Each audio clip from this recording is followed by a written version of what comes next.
మత్తయి సువార్త 12వ అధ్యాయం 34వ వచనాన్ని చూద్దాం.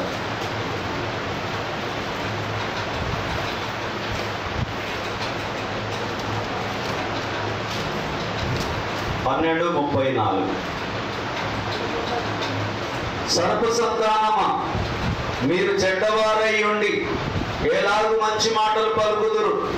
హృదయం నిండి ఉన్న దానిని బట్టి నోరు మాటలాడును కదా.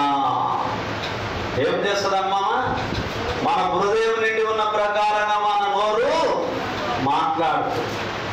లోపలేముంటే బయటికి అవే మాటలు వస్తాయి. మాట్లాడనట్లనే ఉంటాను. సమయం వచ్చినప్పుడు మాటలు కోటలు దాటుతాయి, కాళ్ళేమో తంగేళ్ళు దాటుతాయి. మాటలేమో కోటలు దాటుతాయి, కాళ్ళేమో తంగేళ్ళు కూడా దాటాయి. అంటే అంత వేగవంతంగా మాట్లాడుతూ ఉంటా. అప్పుడు ఏమనుకుంటాం? నేనే జ్ఞానిని, ఇలా మాట్లాడితేనే సరిపోతుంది అని అనుకుంటా. కానీ నోరు, హృదయం నిండి ఉన్న ప్రకారంగా నోరు మాట్లాడుతుంది. బావి నిండి ఉన్న ప్రకారంగా బావిలో నీళ్లు రుచి కొడతాయి. బోర్లో ఉప్పు నీరు ఉంటే ఉప్పు నీరే వస్తుంది, మంచినీరు ఉంటే మంచినీరే వస్తుంది. కాబట్టి ఇప్పుడు ఇలా మన ఆలోచనలు, మన ఉద్దేశాలు దేవుని యందు మన హృదయాన్ని దేవునికి అప్పచెప్పేటటువంటి వారిగా ఉండాలి. దేవునికి దూరంగా మనము ఉండవద్దు. సామెతలు 4వ అధ్యాయం 23వ వచనాన్ని చూద్దాం. సామెతలు 4:23.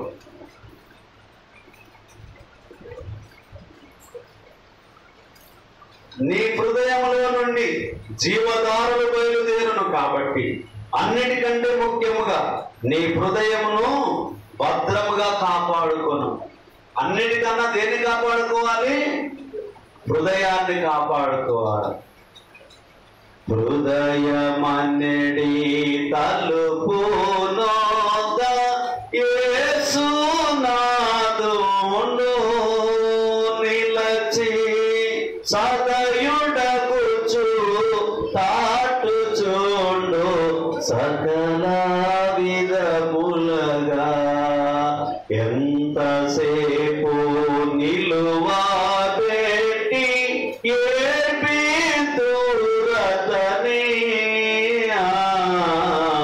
ఎంతసేపు అయినా మనం ఏర్పిస్తాం, కానీ మన హృదయాన్ని భద్రంగా మనం చూసుకోవాలి.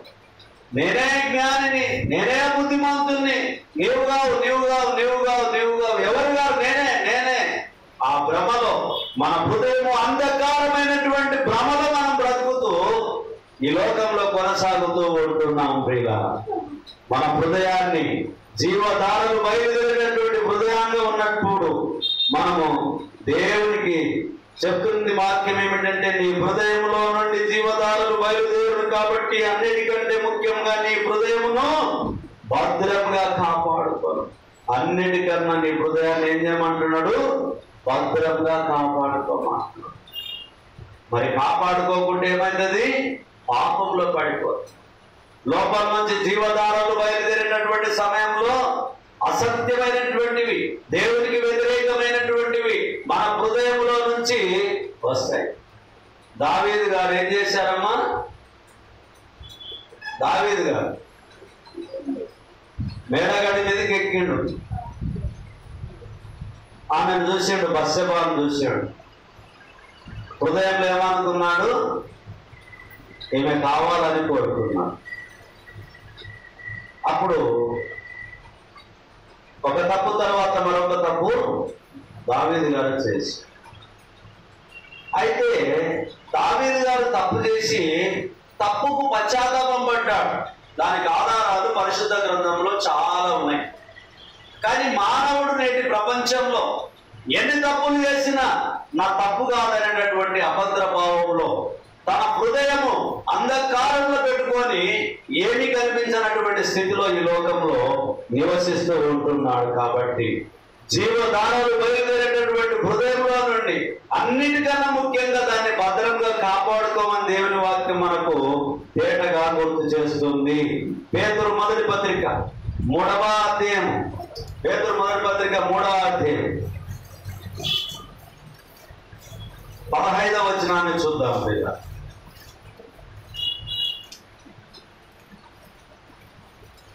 పేతురు మొదటి పత్రిక 3వ అధ్యాయము 15వ వచనం.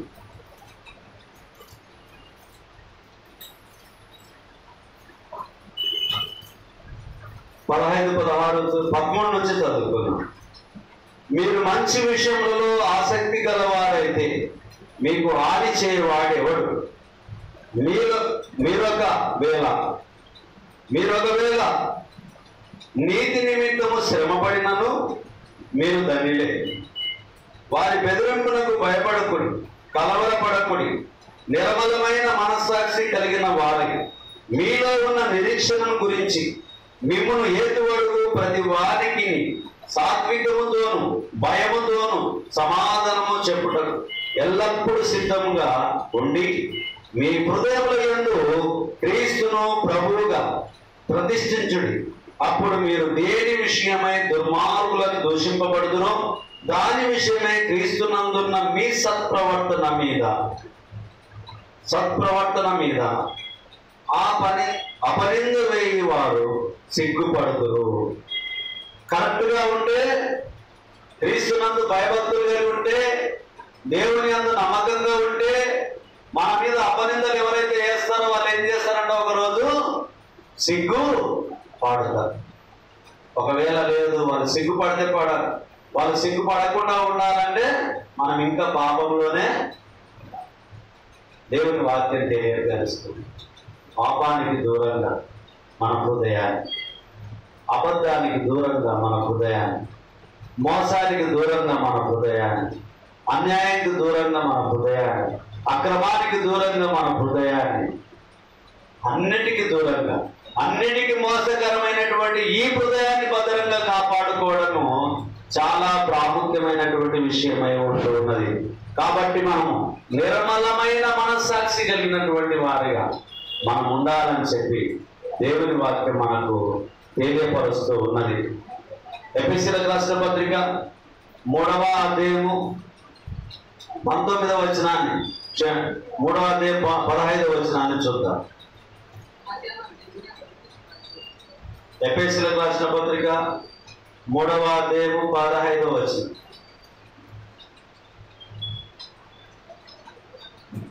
14 నుంచి చదువుకుందాం. ఈ హేతువు చేత పరలోకమునందును భూమి మీదను ఉన్న ప్రతి కుటుంబము ఏ తండ్రిని బట్టి కుటుంబం అని పిలువబడుచున్నదో ఆ తండ్రి ఎదుట నేను మోకాళ్ళుని, మీరు అంతరంగ పురుషుని యందు శక్తి కలిగి ఆయన ఆత్మ వలన బలపరచబడినట్లుగాను, క్రీస్తు మీ హృదయంలో విశ్వాసం ద్వారా నివసించినట్లుగాను తన మహిమైశ్వర్యము చొప్పున మీకు దయచేయవలెననియు, మీరు దేవుని సంపూర్ణత యందు పూర్ణులగునట్లుగా ప్రేమ యందు వేరుపారి స్థిరపడి సమస్త పరిశుద్ధులతో కూడా దాని వెడల్పు, పొడుగు, లోతు, ఎత్తు ఎంతో గ్రహించుకొనుటకును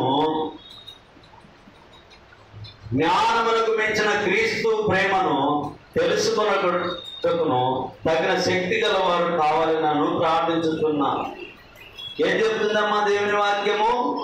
శక్తిని, అంతరంగ పురుషుల్ని గ్రహించుకుంటూ అంతరంగంలో ఉన్నటువంటి హృదయాన్ని భద్రంగా మనం కాపాడుకోవాలని చెప్పి దేవుని వాక్యం మనకు తెలియపరుస్తూ ఉన్నది. రోమీయులకు రాసిన పత్రిక 5వ అధ్యాయం 19వ వచనం చూసుకొని రోమీయులకు రాసిన పత్రికకి వెళ్దాం. 5వ అధ్యాయం 19వ వచనాన్ని చూసుకొని రోమీయులకు రాసిన పత్రికకి వెళ్దాం. ఎఫెసీయులకు రాసిన పత్రిక 5:19. ఒకరినొకడు కీర్తనలతోనూ సంగీతములతోనూ ఆత్మ సంబంధమైన పాటలతోనూ హెచ్చరించుచు మీ హృదయంలో ప్రభువును గురించి పాడుచు కీర్తించుచు మన ప్రభు అయిన యేసుక్రీస్తు పేరిట సమస్తమును గురించి తండ్రి అయిన దేవునికి ఎల్లప్పుడూ కృతజ్ఞతాస్తుతులు చెల్లించుచు క్రీస్తు నందలి భయంతో ఒకరినొకడు లోబడి ఉండు. ఒకరినొకరు ఏం చేయాలి? లోబడి ఉండాలి. మంచిది ప్రియులారా, ఈ యొక్క యూట్యూబ్ను చూస్తున్నటువంటి వాక్యాన్ని వీక్షిస్తున్న మా ప్రియులు, మీకు ఒక ప్రకటన ఏంటంటే, ఇక్కడ ఆత్మకూరు పట్టణంలోనే మహేషయ్య గారు మరణం పొంది ఉంటున్నారు. ఆయన భూస్థాపిత కార్యక్రమాన్ని తీసుకొని వెళ్తున్నారు కాబట్టి వాళ్ళు వెళ్తున్నటువంటి ఈ యొక్క శబ్ద తరంగాలు ఇవన్నీ కూడా వస్తూ ఉంటున్నాయి కాబట్టి ఏదో శబ్దము అనేటటువంటి ఆలోచన మీకు గుర్తు చేస్తున్న ఈ శబ్దం గురించి దయచేసి ఆ కుటుంబం వరకు ప్రార్థన జ్ఞాపకం చేసుకోవాల్సింది ప్రభునామమున. రోమీయులకు రాసిన పత్రిక 5వ అధ్యాయం చదువుకొని వాక్య భాగాన్ని మనం ముగిద్దాం. రోమీయులకు రాసిన పత్రిక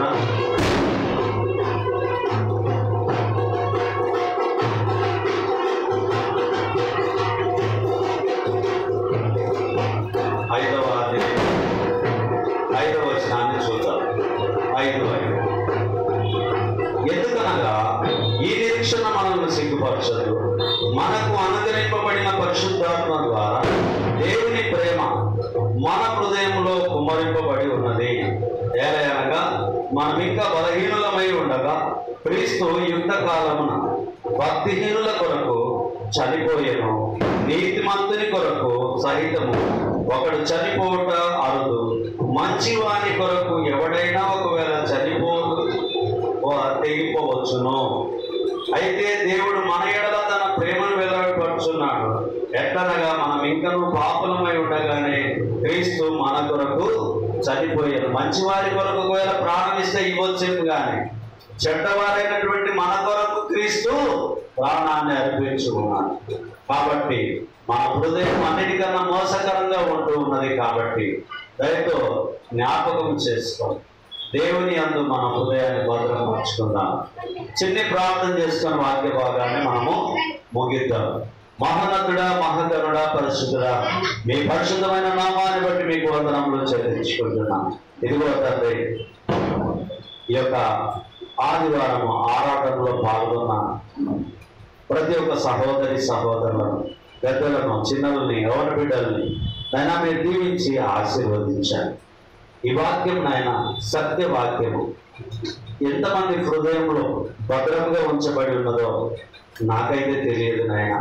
హృదయాంతరంగా ఎరిగినటువంటి దేవుడవై ఉంటున్నావు, మీరు మాత్రమే గ్రహించగలరు నాయన.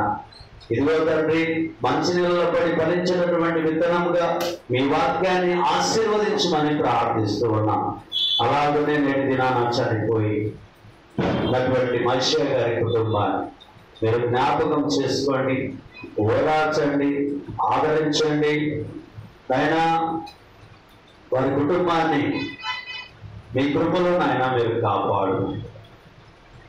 సన్నిధికి వచ్చినటువంటి ప్రతి ఒక్కరిని, వాక్యాన్ని వీక్షిస్తున్నటువంటి మా ప్రియులందరూ, మాకు పరిచర్య కొరకు సహాయం చేస్తున్న ప్రతి హస్తాలను, వారి కుటుంబాలను, వారి వంశవృక్షాలను, పరిచర్యలను దీవించి ఆశీర్వదించి 30 60 100 1000 కాపాడమని దీవించు. ఈ మనవుడు మీ కుమారుడు, మా ప్రాణ రక్షకుడు, మాపై శ్రమ పొంది మరణం పొంది సమాధి చేయబడి తిరిగి లేచిన నజరేయుడైన యేసు నామములో ప్రార్థించుతున్నాము తండ్రి, ఆమేన్. అందరికి ప్రభునామమున వందనాలు.